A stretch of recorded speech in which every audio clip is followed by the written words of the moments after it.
Então, olá, pessoal, sejam todos muito bem-vindos.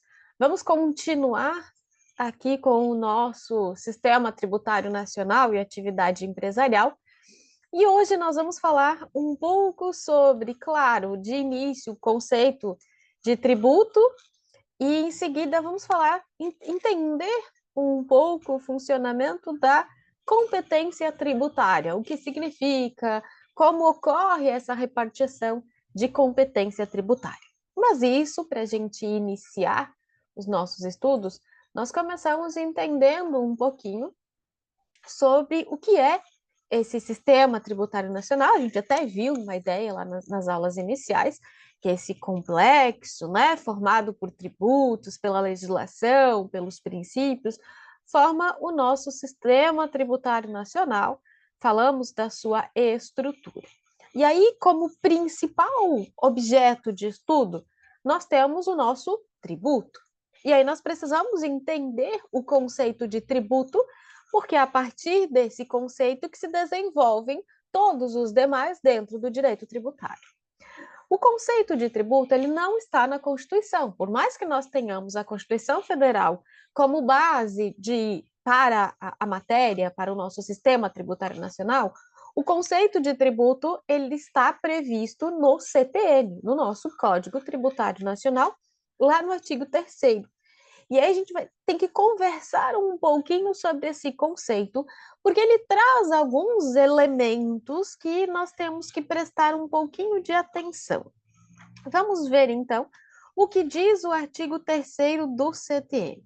Diz lá: tributo é toda prestação pecuniária compulsória em moeda ou cujo valor nela se possa exprimir, que não constitua sanção de ato ilícito, instituída em lei e cobrada mediante atividade administrativa plenamente vinculada.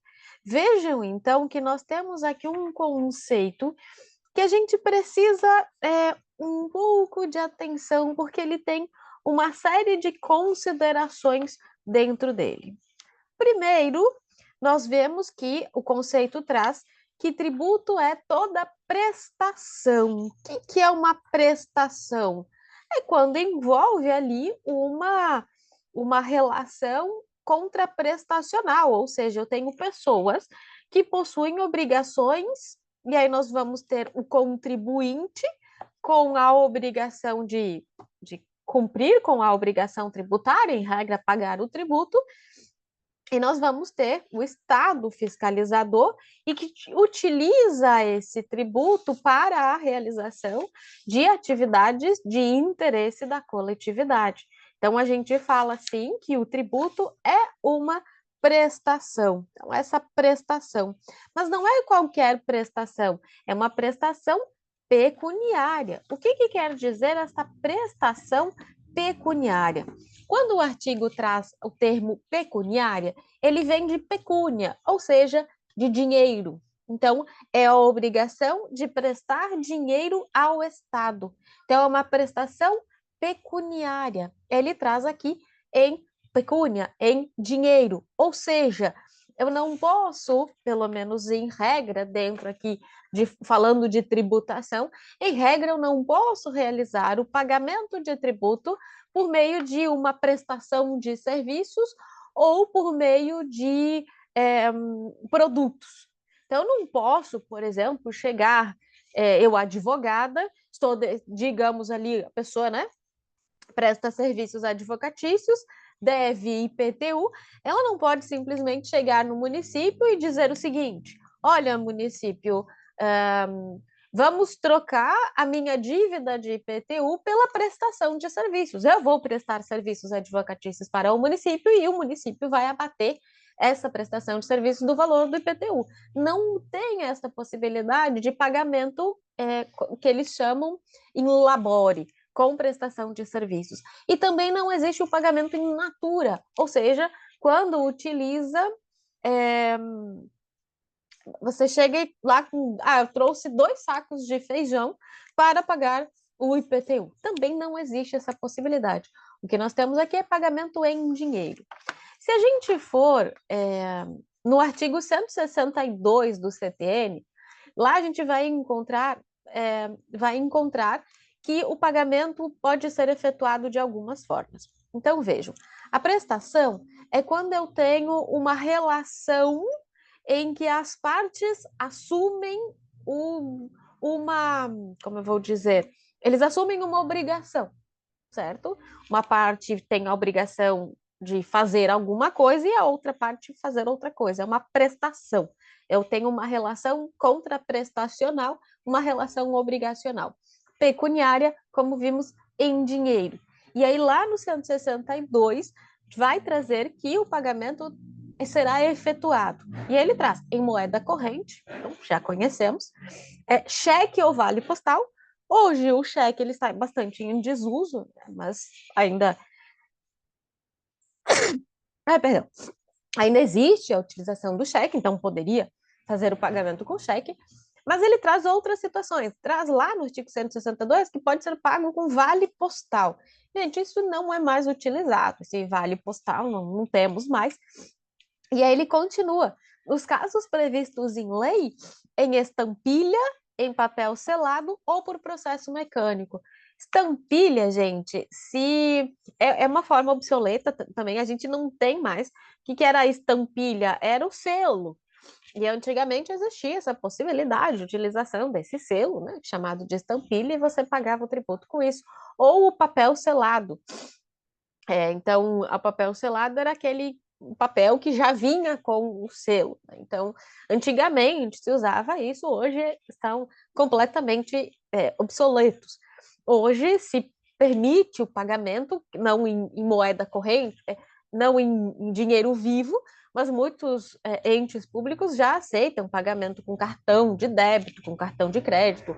Hoje você pega o boleto e paga diretamente no banco. Então, as formas de pagamento são diferentes. Antigamente tinha que ir lá no setor com o dinheiro na mão e fazer o pagamento. E aí, para evitar ir com o dinheiro, às vezes ia-se com o selo, papel selado, enfim. Mas hoje eles estão em desuso. A questão é que é pecúnia, é dinheiro. Eu não posso trocar isso por uma prestação de serviços, eu não posso trocar isso por uma entrega de um bem, de feijão, de produtos de bens móveis. E aí eu digo bens móveis por quê? Porque, como eu disse, o pagamento é em pecúnia, em dinheiro. A regra é em dinheiro.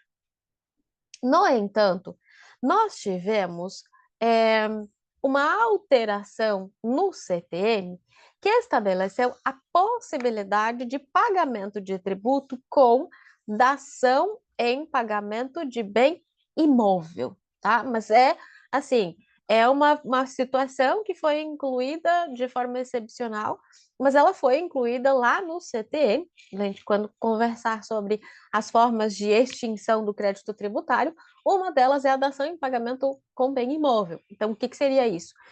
A pessoa deve 100 mil de IPTU, tem um terreno que vale 100 mil, ela pode oferecer, então, nessa dação em pagamento deste bem imóvel para pagar aquele tributo. Tá? Mas é uma exceção à regra da pecúnia, tá, gente? Então, prestação pecuniária. Continuando, compulsória. O que é isso?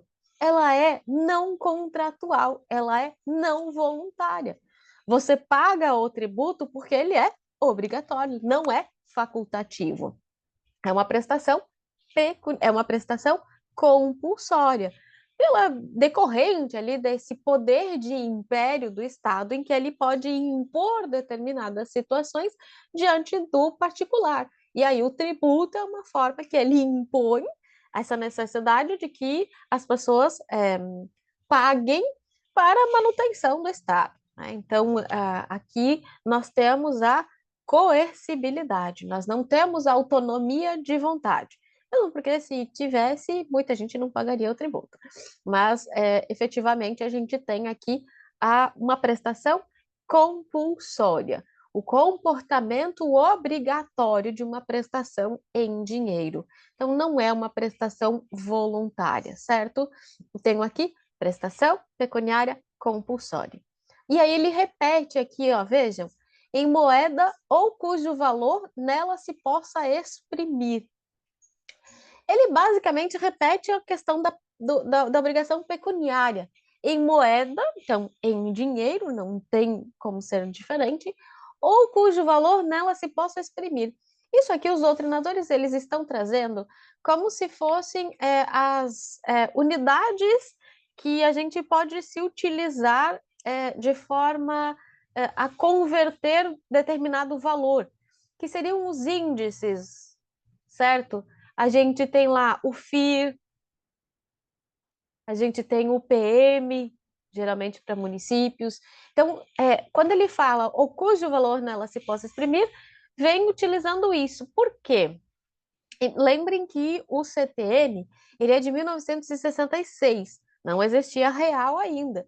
E a moeda, né, eu sei se vocês forem um pouquinho ler a história, moeda costumava mudar bastante. Era cruzado, depois cruzeiro, cruzado novo, enfim, mudava muito. E acontecia que se fazia a lei dizendo assim, tem que pagar 5 mil cruzados. Aí daqui a pouco mudava a lei para cruzeiros. Aí tinha que mudava-se a moeda para cruzeiro, tinha que alterar a lei. E aí eles pensaram em uma forma de não ter que mudar sempre, estabelecendo em um FIR. Aí o que se fazia simplesmente se determinava o valor dessas unidades. Uma UFIR vale tanto. Se muda a moeda, só ajusta o valor da UFIR, não precisou alterar a lei. Então foi uma forma que eles encontraram aí para evitar tantas alterações legais. Hoje, felizmente, a nossa moeda continua já há bastante tempo a mesma, então não teríamos mais esse problema, mas manteve-se o conceito do CTN de 1966. E aí, continuando, que não constitua, vamos para essa parte aqui, ó, que não constitua sanção de ato ilícito. O que quer dizer quando ele fala que não constitua sanção de ato ilícito? Ele quer dizer que tem que ser uma prestação diversa de sanção. Então, não é sanção. Quando você paga um tributo, você não está sofrendo uma penalidade. Então, não é uma sanção o tributo. O tributo não é multa, não é, não é uma penalidade, tá? Pode, sim, se você deixar de pagar um tributo, você pode ter que pagar uma multa. Mas vejam, são coisas diferentes. É o tributo ou é a multa. Então, o tributo, ele não é uma sanção por um ato ilícito. Muito pelo contrário.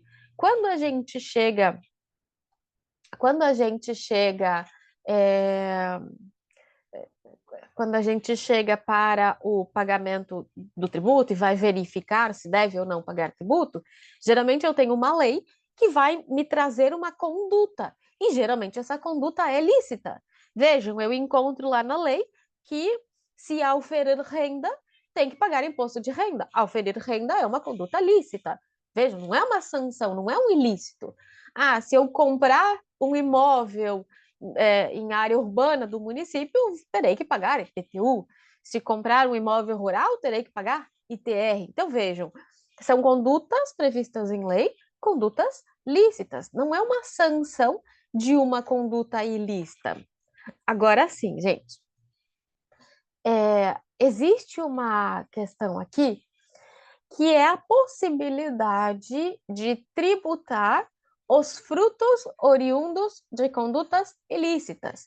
Isso decorre de um princípio que chama princípio da pecúnia non olet. Deixa eu escrever aqui para vocês, ó.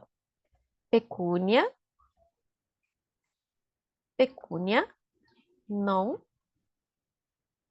olet. Esse é o princípio. O que isso significa? Reza a história que antigamente tinha um rei e eles tinham feito aqueles banheiros públicos. Mas, gente, na época que não tinha esgoto, nada, era uma caixa quadrada e um buraco lá no meio. E os cidadãos, eles podiam, né, utilizar esses banheiros públicos. E aí, de repente, chegou um dia, o rei estava conversando lá com seu filho, o príncipe, e aí o rei disse, não, a partir de agora nós vamos cobrar pela utilização desses banheiros públicos. E aí o filho, nossa, pai, mas rei, enfim, ele tem um cheiro tão ruim, por que cobrar pelo uso de alguma coisa que que tem não tem um odor agradável? E aí o rei respondeu, pecúnia não olet, o dinheiro não tem cheiro. E aí vem dessa ideia de que eu não posso definir como tributável uma conduta ilícita. No entanto, os frutos advindos de uma conduta ilícita podem ser tributados. Por exemplo, se você,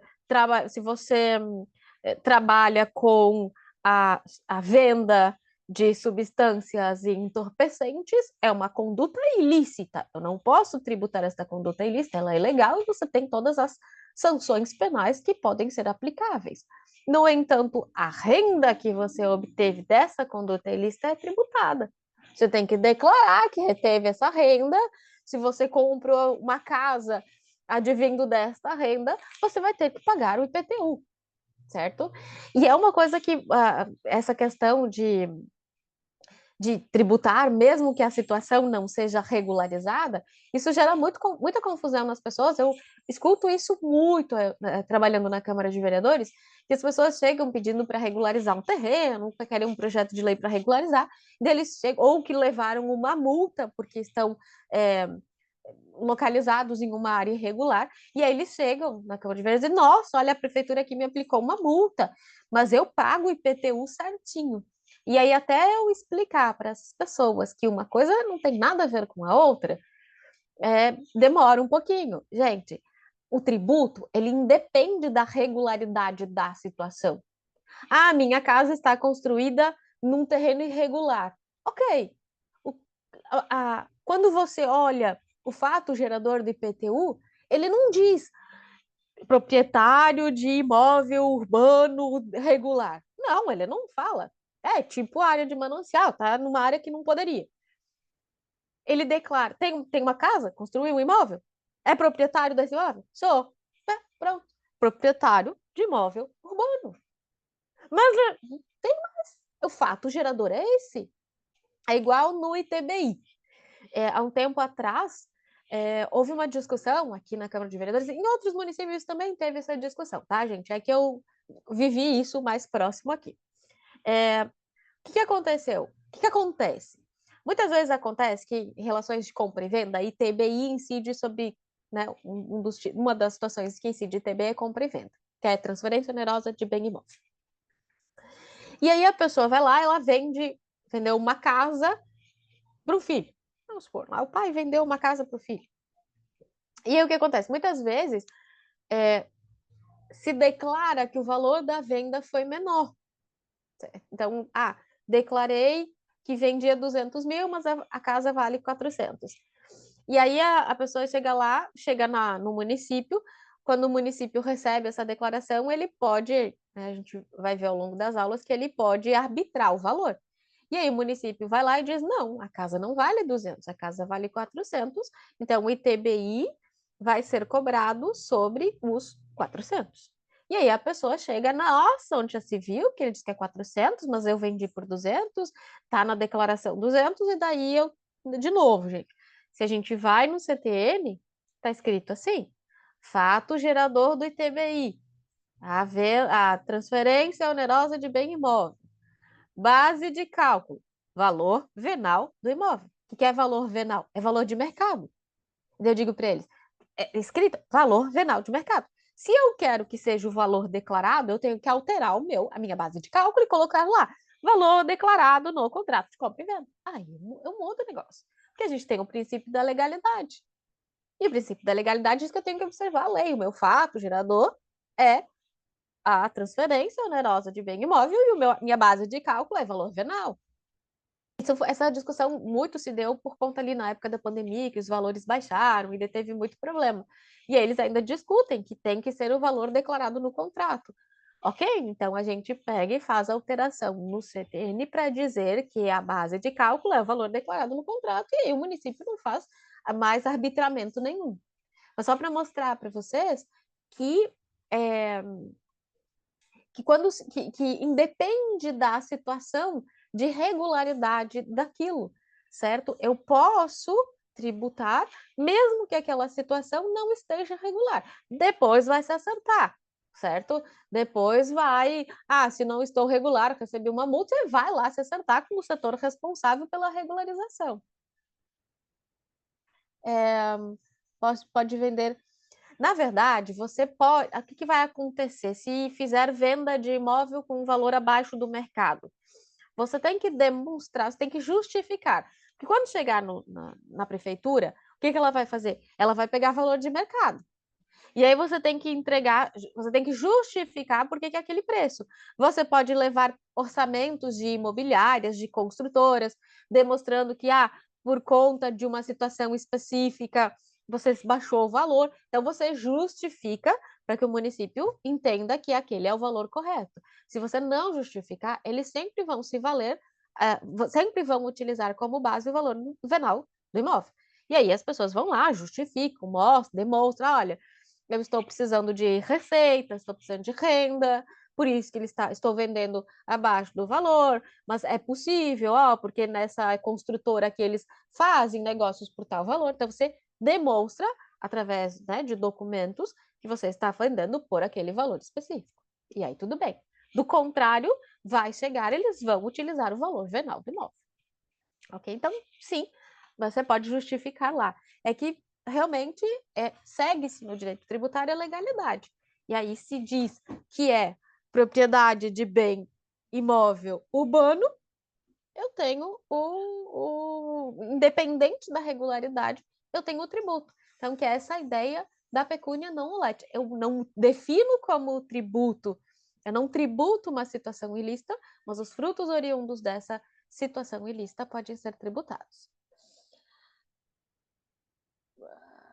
Do valor venal. O ITBI, a base, a gente vai estudar o ITBI, mas o ITBI, a base de cálculo é valor venal do imóvel, independente do valor declarado. Claro que se você declarar um valor maior, o município vai cobrar sobre o valor declarado. Ele não vai nem questionar, tá, gente? Ele não vai nem questionar, porque ele vai cobrar, vai arrecadar mais de ITBI. O problema do questionamento, dos ajustes do município, do arbitramento, é quando o valor é menor do que o valor venal, tá? Esse que é o problema. Se você declarar maior, eles não vão nem reclamar, eles só vão emitir a guia e vão dizer pague. Agora, se você declarar um valor menor, eles vão olhar lá, eles vão fazer um cálculo. Eles não fazem cálculo de cabeça, tá, gente?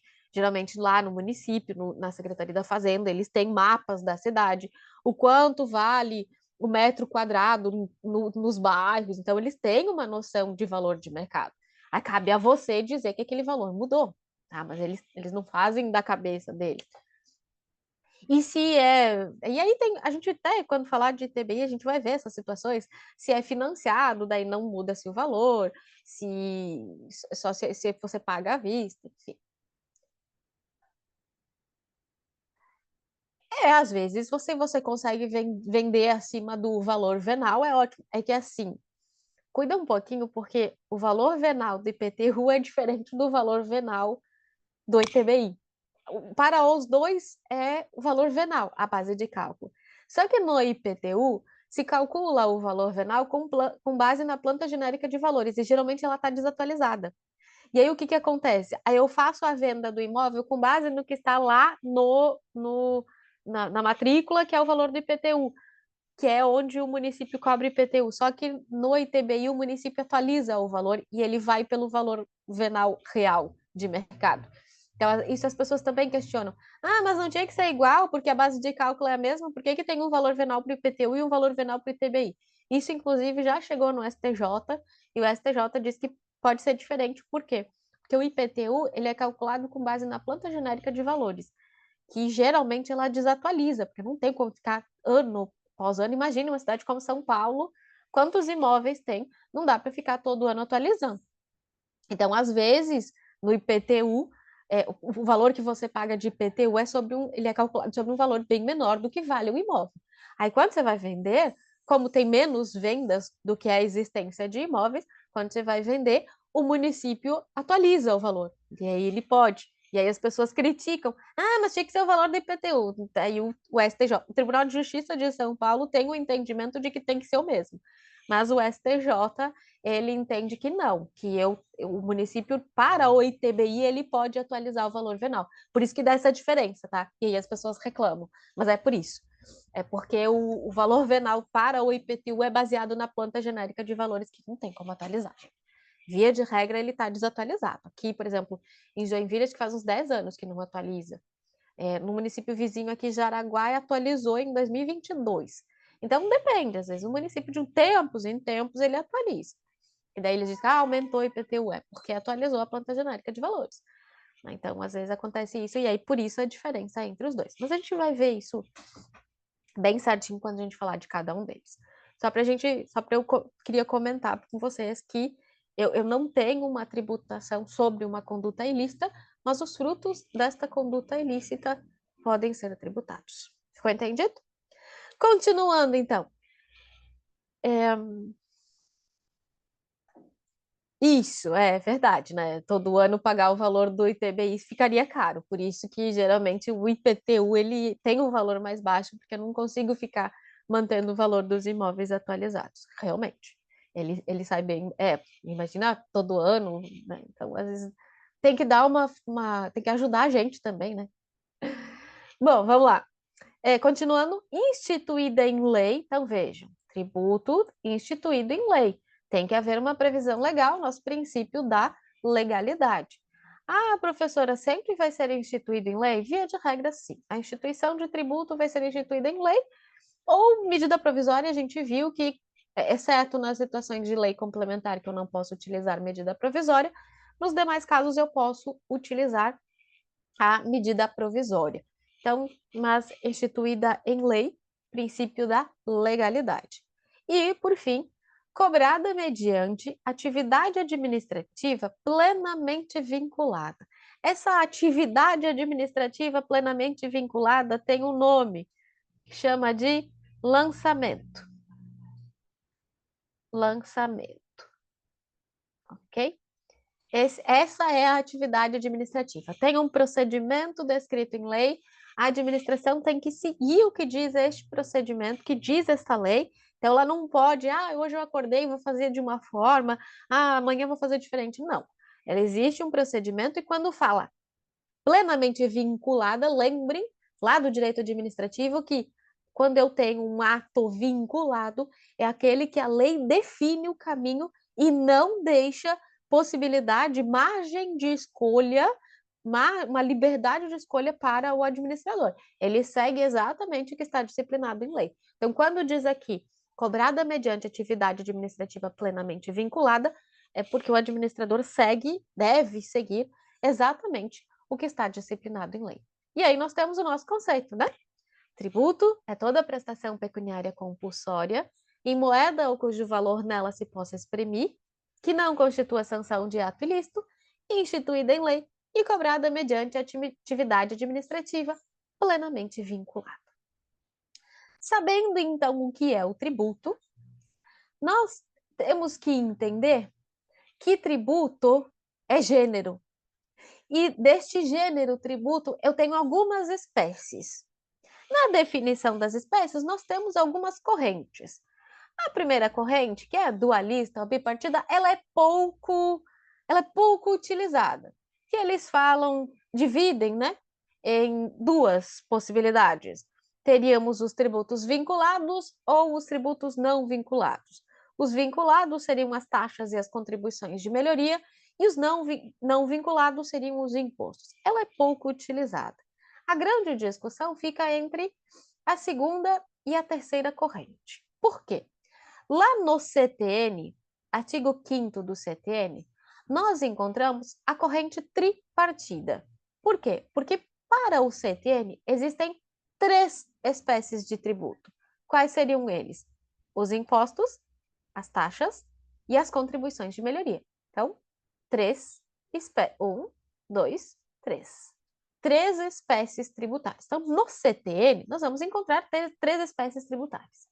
Só que, quando veio a Constituição de 88, a nossa querida CF, ela trouxe os impostos, as taxas, as contribuições de melhoria, mas ela trouxe também os empréstimos compulsórios e as contribuições especiais. E aí existe toda uma discussão, e ainda existe alguns doutrinadores que dizem que empréstimos compulsórios e contribuições especiais não são tributos. E aí eles defendem que nós temos, no ordenamento jurídico brasileiro, uma corrente tripartida com 3 espécies tributárias. No entanto, o STF já analisou a natureza jurídica dos empréstimos compulsórios e também analisou a natureza jurídica das contribuições especiais e disse que ambas são impostos, que são tributos, perdão. Então, para o STF, fazendo uma interpretação da nossa Constituição, nós temos a corrente pentapartida. Então, no nosso sistema tributário nacional, nós temos 5 espécies tributárias. Nós temos os impostos, as taxas, as contribuições de melhoria, os empréstimos compulsórios e as contribuições especiais. Ah, professor, então tá certo, corrente pentapartida. Sim, só que cuidado, porque às vezes pode vir uma pegadinha em prova. Lá nós vou fazer OAB e vem uma pegadinha, vem dizendo assim: de acordo com o Código Tributário Nacional, a corrente utilizada é a tripartite. É certo, porque no CTN é corrente tripartida, ou tripartite. Só que, em regra geral, e reconhecida pela Constituição, é a pentapartida, tá certo? Então já ficamos sabendo que a corrente aqui reconhecida pelo STF é essa aqui. Ok, sabendo então das espécies de tributos, e aí eu só coloquei aqui para vocês verem que na Constituição a gente tem, e no CTN a gente tem lá uma série, quais são eles? Depois a gente fala deles. Antes de entrar na competência tributária, é importante a gente entender qual é a função dos tributos. Qual é a função dos tributos? A gente já viu... Nossa, ficou bem torto esse meu quadrado, né? Nossa, não consegue fazer um negócio reto? Gente, eu nunca fui boa em artes, tá? E eu nunca consegui fazer uma linha reta. Cortar mesmo tesoura é uma tristeza. Nunca sai reto. Vamos tentar fazer aqui para, pelo menos, não esconder. Então, qual é a função do tributo? Qual a função dos tributos? Nós temos 3 funções, tá? A principal é uma função fiscal. O que é essa função fiscal? É carrear recursos financeiros para o Estado. É prover o Estado de recursos financeiros. É para isso que o tributo serve. A principal função do tributo é fazer com que o Estado tenha recursos, que o Estado arrecade recursos financeiros. Essa é a função primordial e todos os tributos têm essa função fiscal. Só que alguns tributos têm uma função extrafiscal. O que é esta função extrafiscal? Bom, ele tem a função fiscal, sim, de levar recursos para o Estado, mas tem essa função extrafiscal. Por quê? Porque eles são utilizados como uma forma de intervenção no domínio econômico. Eles servem também para regulação de mercado. Vou dar um exemplo para ficar bem claro. Imaginem que nós temos lá o imposto de importação. E ele está com uma alíquota bem baixa, digamos que está 1%. E aí, por conta dessa alíquota mais baixa, as pessoas estão comprando produtos importados e não estão comprando produtos nacionais.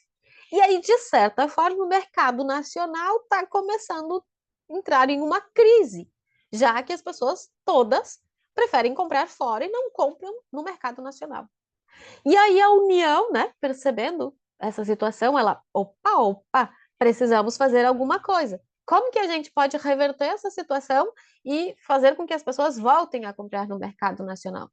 Ah, vamos majorar a alíquota do imposto de importação. Vamos usar o imposto de importação com essa função, com uma função aqui de tentar regular o mercado, de certa forma, intervindo no domínio econômico. Então, vai lá, majora o imposto de importação para 8%, e as pessoas passam a consumir o produto nacional. Então, é só um exemplo, tá, gente? Mas para vocês terem uma ideia que alguns tributos podem ser utilizados com esta função, que é uma função extra fiscal, que ela não é só para arrecadar, vai ser utilizado para intervir no domínio econômico.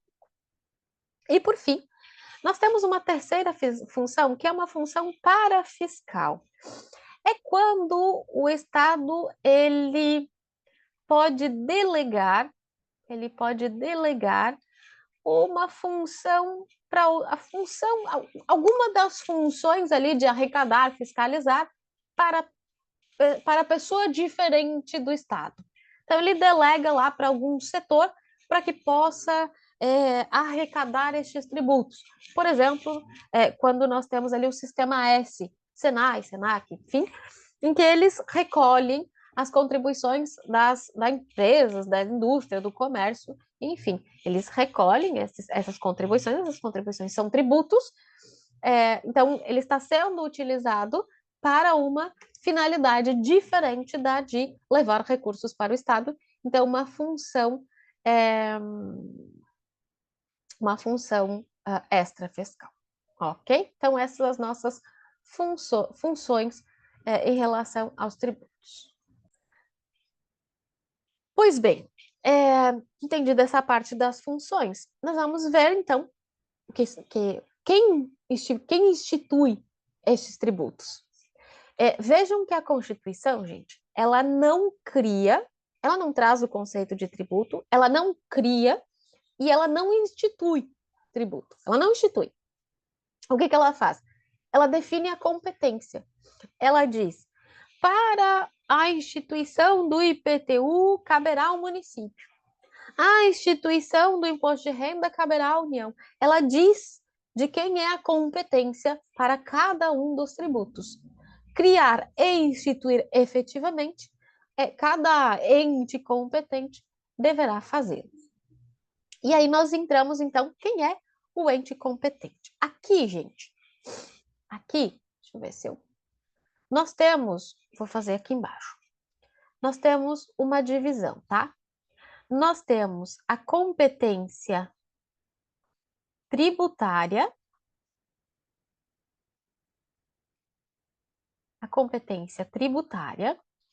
e nós temos a competência legislativa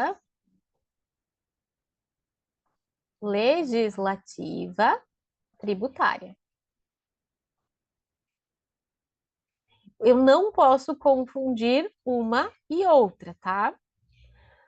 Nós vamos primeiro falar da competência legislativa tributária e depois nós falamos da competência tributária. O que é a competência legislativa tributária? Aqui, gente, é a competência para legislar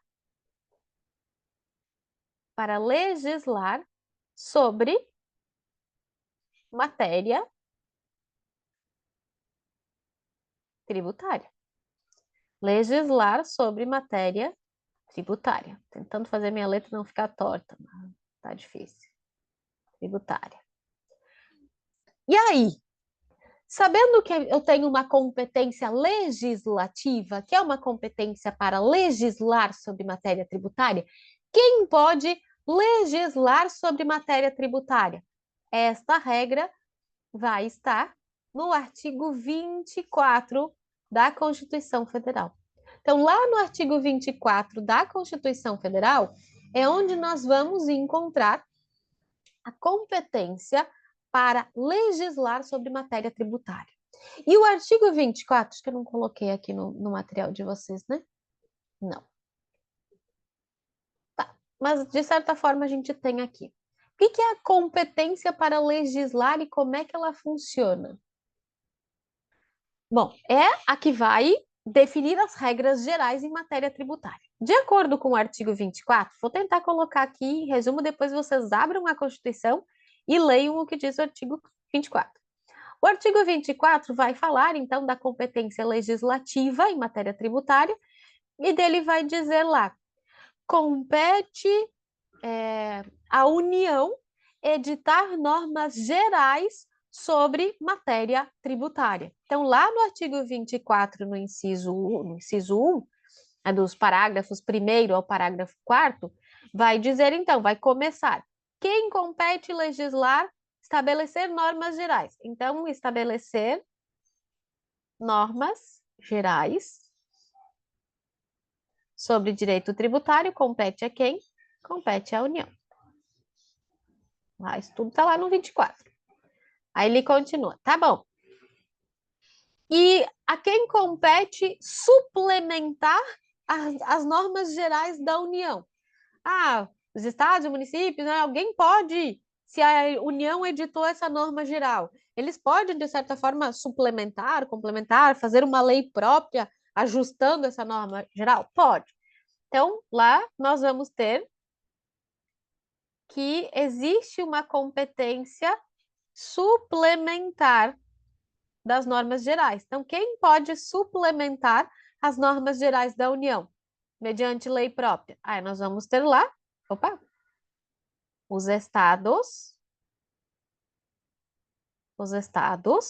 e o Distrito Federal. Então, estados e Distrito Federal podem suplementar a legislação, as normas gerais editadas pela União. Mas continua. E se a União não editar a norma geral? E aí, se não existir essa norma geral editada pela União, o que vai acontecer? Aí a Constituição fala que os estados e Distrito Federal, então, aqui, aí, estados e Distrito Federal exercerão a competência plena.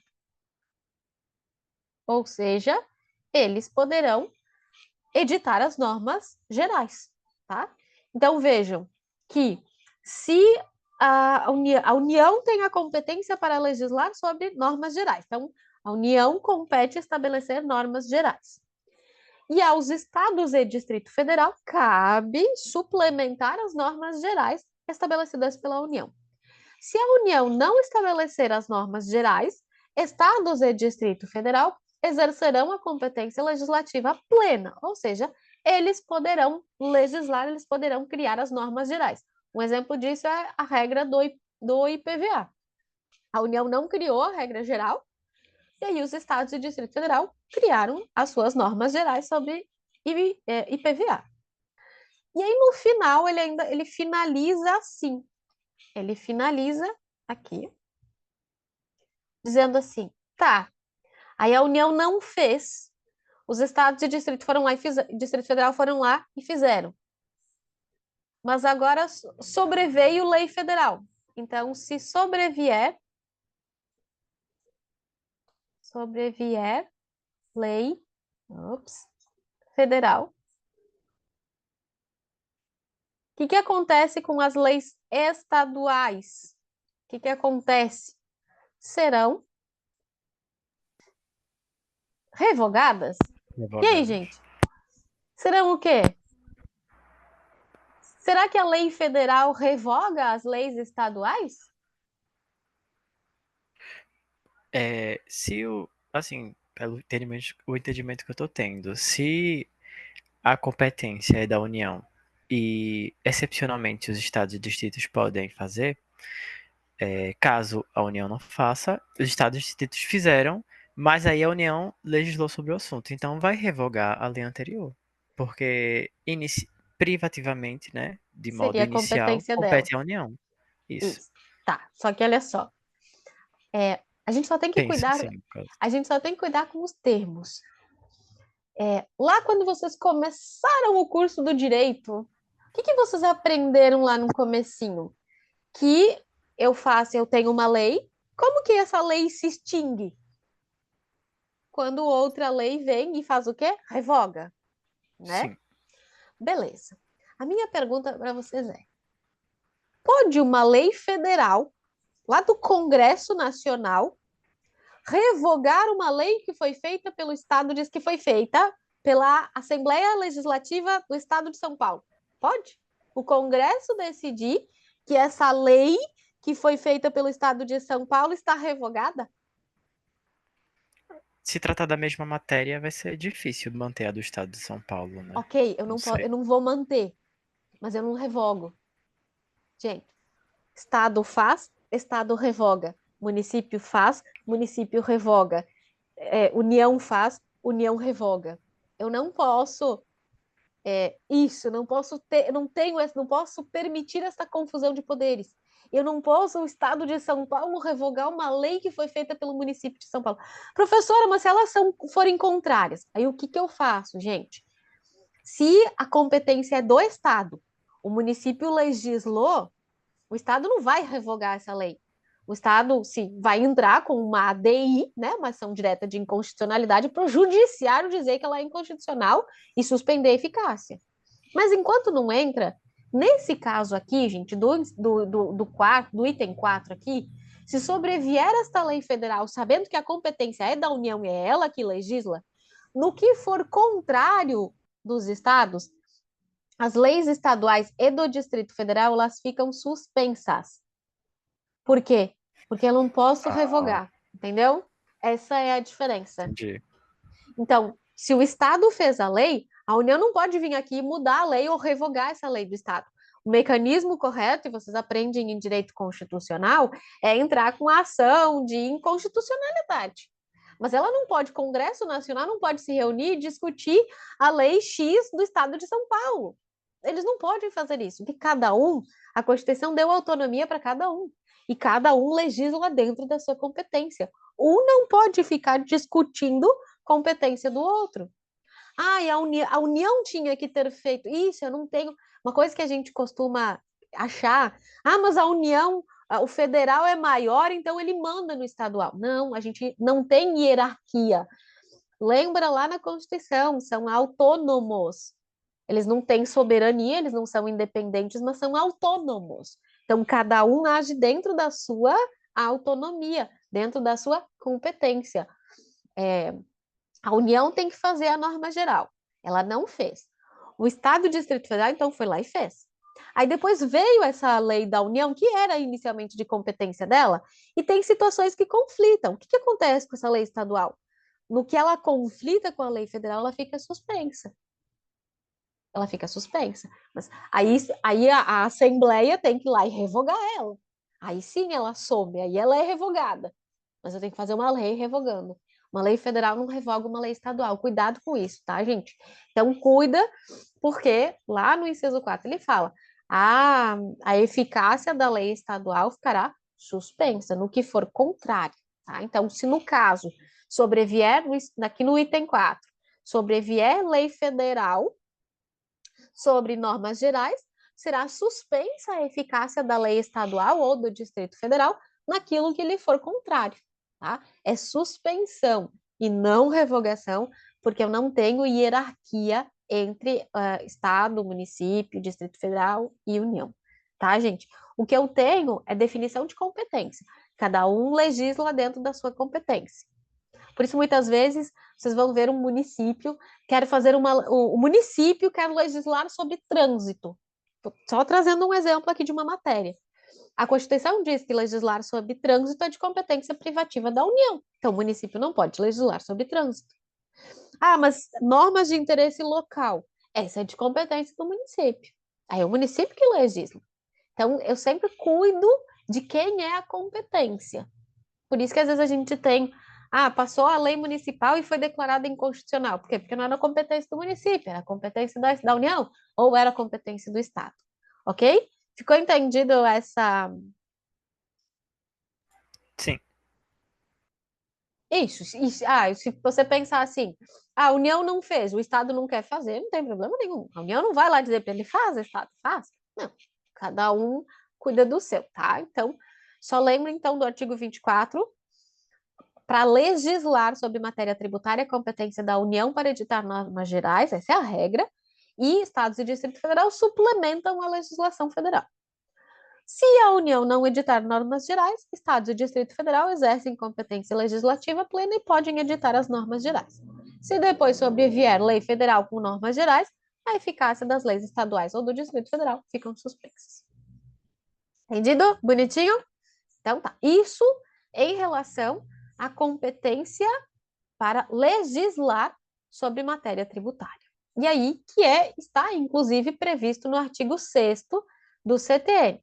A atribuição constitucional de competência tributária compreende a competência legislativa plena, ressalvadas as limitações contidas na Constituição Federal, nas Constituições dos Estados e nas leis orgânicas do Distrito Federal e dos municípios. Então vejam que essa é competência para legislar, tá bom? Que é diferente, que é diferente de uma competência tributária. A competência tributária, gente, deixa eu voltar aqui que eu tenho um conceito para vocês. A competência tributária é a habilidade de instituir tributo. Só que não só isso, não só isso. Vou colocar aqui.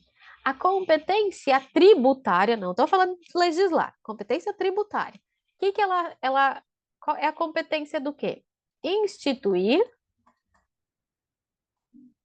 instituir, arrecadar,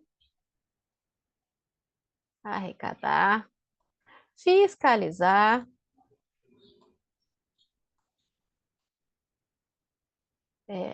executar e aplicar penalidades.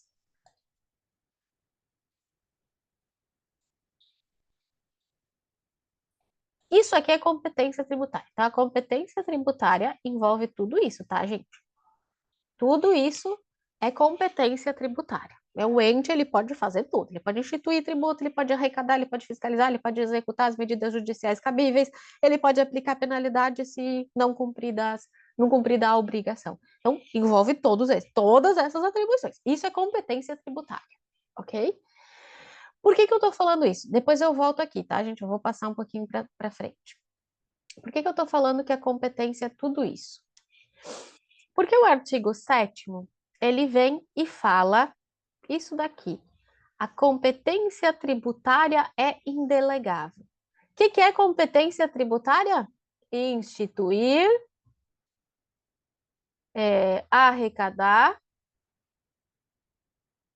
fiscalizar, executar, tudo que é possível fazer, aplicar penalidades. Aplicar penalidades. Isso daqui é competência tributária. Isso aqui, tudo, não pode ser delegado. Então, quando você vier uma questão e pergunta se pode delegar competência tributária, você vai dizer: não, não pode delegar competência tributária.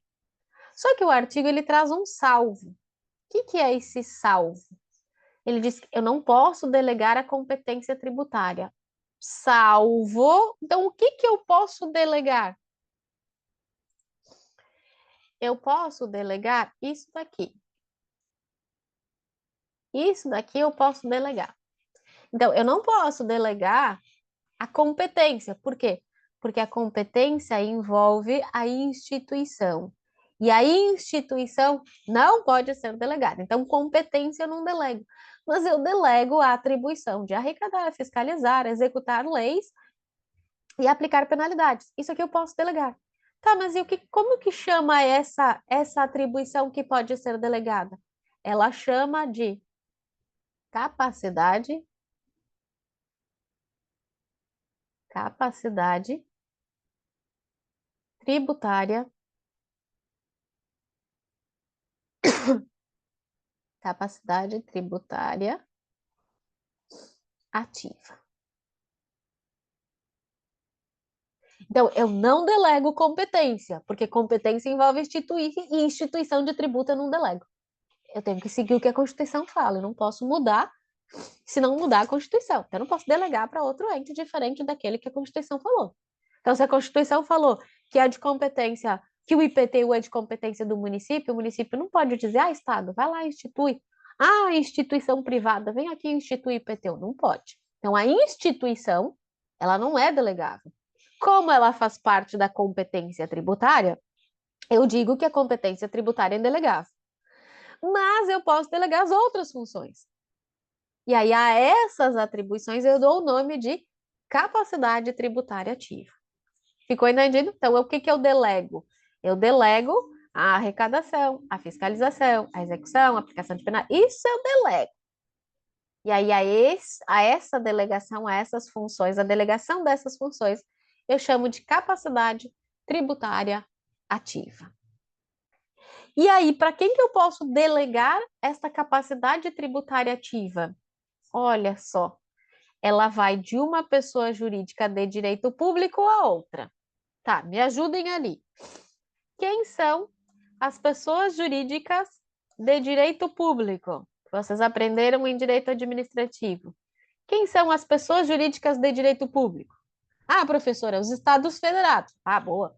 União, estados, Distrito Federal e municípios.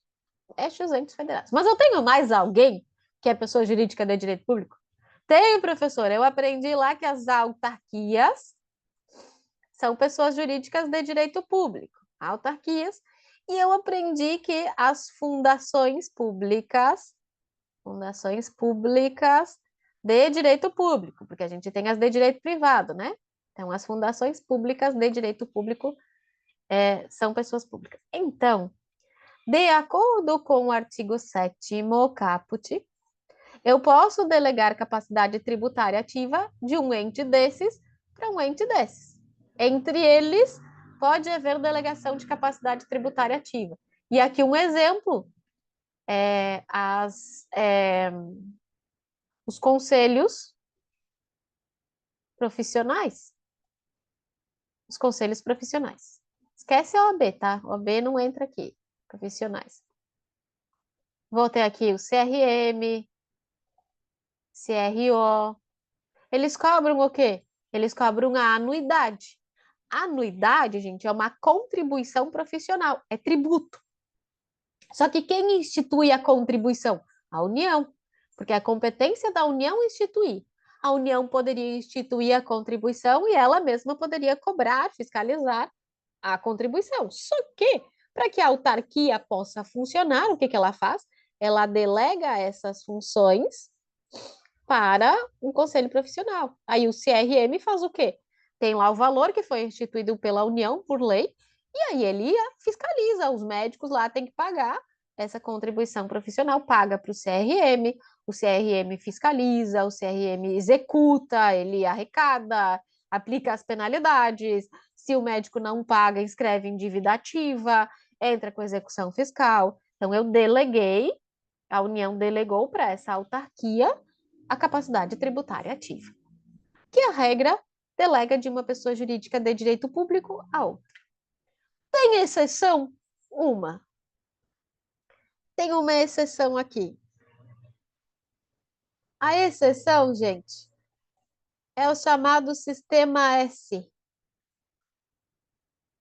SESI, SENAI, SENAC, e esses SEST, todos eles. O Sistema S, gente, esses entes são pessoas jurídicas de direito privado, que, pela regra, não poderiam receber capacidade tributária ativa, pelo artigo 7º do CT, mas é uma exceção, e é feita a delegação da capacidade tributária ativa para eles. Então, o Sistema S, mesmo sendo pessoa jurídica de direito privado, recebe por delegação capacidade tributária ativa para cobrar as contribuições dos seus entes. Então, essa é a única exceção. O resto, eu só posso delegar capacidade tributária ativa para pessoas jurídicas de direito público. A União pode delegar capacidade tributária ativa para o município? O que vocês acham? Será que a União pode delegar capacidade tributária ativa para o município? Pode. Pessoa jurídica de direito público para outra. E às vezes ela delega. Tem um imposto que é chamado ITR. Já viram falar? Se não ouviram, a gente vai falar. ITR, Imposto Territorial Rural, que é de competência da União. A União institui. E quando a União institui e cobra, ela, de 100% que ela arrecada de ITR, 50% ela tem que passar para os municípios. Isso é constitucional lá em repartição de receitas constitucionais. Mas a União, ela pode dizer, mas é mais fácil o município arrecadar e fiscalizar se todo mundo está pagando certinho, que é mais perto lá do município. E a União, o que ela faz? Ela delega competência? Não, ela institui e delega a capacidade tributária para o município. Se nesse caso do ITR, especificamente, se ela delega para o município fica com 100%. E daí o município faz tudo, ela só instituiu o município que está fazendo o resto, fica 100% para o município. Então, ela pode delegar essas funções. A instituição não, o ente não pode delegar.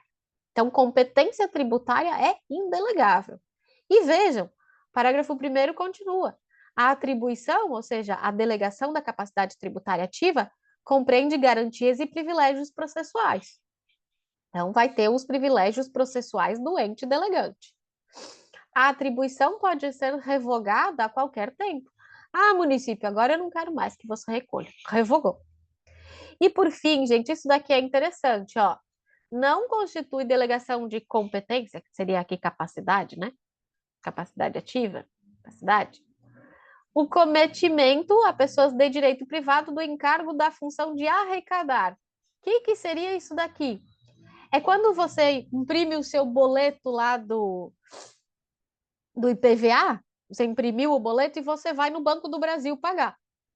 Você não pagou para o Banco do Brasil. O imposto vai para o Estado. O Banco do Brasil, que é uma entidade de direito privado, ele arrecada, mas não fica para ele. Ele manda para o Estado. A capacidade tributária ativa aqui do CRM fica para ele que administra. Ele não recebe e manda para a União. Então, essa só arrecadar, em que eu vou no banco e pago, aí é nesse sentido. É que a pergunta é: o recolhimento do sistema S é feito por DARF. É para facilitar o recolhimento, em vez de eu tenho que criar eu teria que criar um boleto específico para isso, como se cria para o IPVA. Como o sistema S não faz isso, a União emite, né, DARF que você recolhe, mas ele fica, os valores ficam com o sistema S, não ficam com a União. Por isso que ele tem capacidade tributária ativa. Tá? Mesmo que a União recolha lá pela DARF, que eu faça o pagamento pelo sistema lá de recolhimento da Receita Federal, esses valores eles ficam, quem administra esses valores e quem vai executar se não houver o pagamento é o sistema S. Por isso que ele recebe capacidade tributária ativa. Tá? Então, que é a diferença entre aqui só a possibilidade de arrecadar e a capacidade tributária ativa. Entendida, então, esta questão de que a competência tributária é indelegável. O que eu delego é a capacidade tributária ativa. Pode surgir aí uma outra questão aqui, que é uma classificação que se faz da competência tributária. Antes da classificação, as características da competência tributária. E aí, falando da competência tributária. Dentre as características, os doutrinadores costumam apontar que a competência tributária é privativa, é incaducável, é de exercício facultativo, inampliável, irrenunciável e indelegável. Então, a competência, dentre as características da competência tributária, nós temos estas. E aí vamos ver o que significa cada uma. Competência privativa vai dizer que se a Constituição disse que um ente é o competente, não pode haver transferência dessa competência para outro. Então, ela é do ente, aqui a Constituição atribui a competência. Ela é incaducável. O que quer dizer com incaducável? Quer dizer que ela não tem prazo para ser realizada. Mesmo que o ente não exerça esta competência, não quer dizer que ele vai perder. Temos um exemplo. Lá a Constituição diz que é de competência da União a instituição do Imposto sobre Grandes Fortunas. A Constituição é de 88, estamos em 2024 e a União não instituiu o imposto sobre grandes fortunas. Ah, então caducou o direito da União, ela não tem mais competência para instituir o imposto sobre grandes fortunas? Não. Tá lá. O dia que ela quiser exercer a competência, é dela. E além disso, o não exercício da competência tributária não a transfere a outro. Ah, não é porque a União não instituiu o imposto sobre grandes fortunas que o Estado pode fazer. Isso, inclusive, está previsto no artigo 8º do CTN. O não exercício da competência tributária não a transfere a outro ente. Está aqui no artigo 8º, que eu até coloquei aqui para vocês. descer, tô fazendo um sobe e desce dos... Ó, o artigo 8º, ele diz, o não exercício da competência tributária não a defere a pessoa jurídica de direito público diversa daquela que a Constituição a tem atribuído. Então, não tem problema, não exerceu a competência, tudo bem. Só que não tenho ali, não vou passar para outra pessoa. A consequência do não exercício da competência tributária, da não instituição, é, é uma que está no parágrafo único da Lei de Responsabilidade Fiscal, que afetaria estados e municípios, porque lá no artigo 11 da Lei Complementar 101 de 2000 diz assim: é vedada a realização de transferências voluntárias para o ente que não observe o disposto no caput, que é a previsão e efetiva arrecadação de todos os tributos. Então, o que acontece? Se o município não instituir todos os tributos que a Constituição estabelece, ele não vai poder receber as transferências voluntárias, que são aquelas por livre e espontânea vontade realizada pelo outro ente. Não são as obrigatórias. Por isso que alguns doutrinadores até questionaram se esse artigo seria inconstitucional, mas como são as transferências voluntárias, não se refere a competência a transferências obrigatórias, aí ele é constitucional. Então, se o município ou o estado, a União não, porque a transferência ela geralmente vem da União. Então, a consequência para a União, que não instituiu o IGF, imposto sobre grandes fortunas, é que ele ficaria sem as transferências voluntárias, como é ela que faz, né? Então, não tem uma consequência ou sanção para o não exercício, ok? Então, ela é incaducável, tá? De exercício facultativo. Ela cria o imposto se ela quiser, tá, gente? Então, ela não tem ali uma obrigatoriedade de exaurir a competência. É claro que se não instituir, a gente viu que pode não receber os recursos, as transferências voluntárias, mas fora disso não tem, tá? A competência tributária também ela é inampliável por decisão unilateral da própria pessoa política. Então, para que um município também pudesse ser competente sobre o ISS, sobre o ICMS, eu teria que alterar a Constituição Federal. Aí eu poderia modificar, como foi feito agora na reforma tributária. Ela é irrenunciável, não pode abrir mão da competência tributária e, como vimos, ela é indelegável. Então, estas as características da competência tributária. E aí a gente chega nos tipos de competência tributária. Então, a competência, que é a competência para instituir tributo, para instituir o tributo. Esta competência para instituir o tributo, ela pode ser privativa ou exclusiva, comum, residual, especial ou extraordinária e cumulativa. O que significa cada uma delas?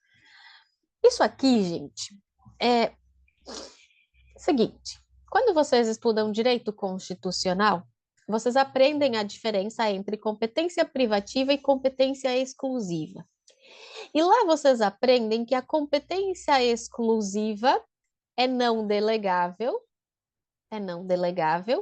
delegável. Inclusive está lá no artigo 13 da Lei 8974 de 99, que é a Lei do Processo Administrativo. E a privativa, ela é delegada. Na maior parte da doutrina e até na Constituição, a gente encontra esse termo privativa quando, na verdade, queria se dizer exclusivo. Se você pensar, e agora a gente acabou de comentar que a competência tributária é indelegável, na verdade, a competência tributária tinha que ser exclusiva. Mas a Constituição e os doutrinadores, eles trazem como privativa. Vocês leem, entendam, privativa, mas é uma privativa que não pode ser delegada.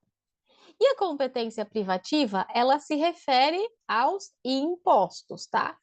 Aos impostos. Então, a Constituição, ela disse que a competência para instituir impostos do artigo 153 é privativa da União. Então, os impostos do artigo 153, somente a União pode instituir. imposto de importação, imposto de exportação, imposto sobre produtos industrializados, imposto sobre operações financeiras, imposto de renda, imposto territorial rural, imposto sobre grandes fortunas. Estes são os impostos de competência da União, o único que não foi ainda criado é o IGE. Os outros 6 já existem de competência da União.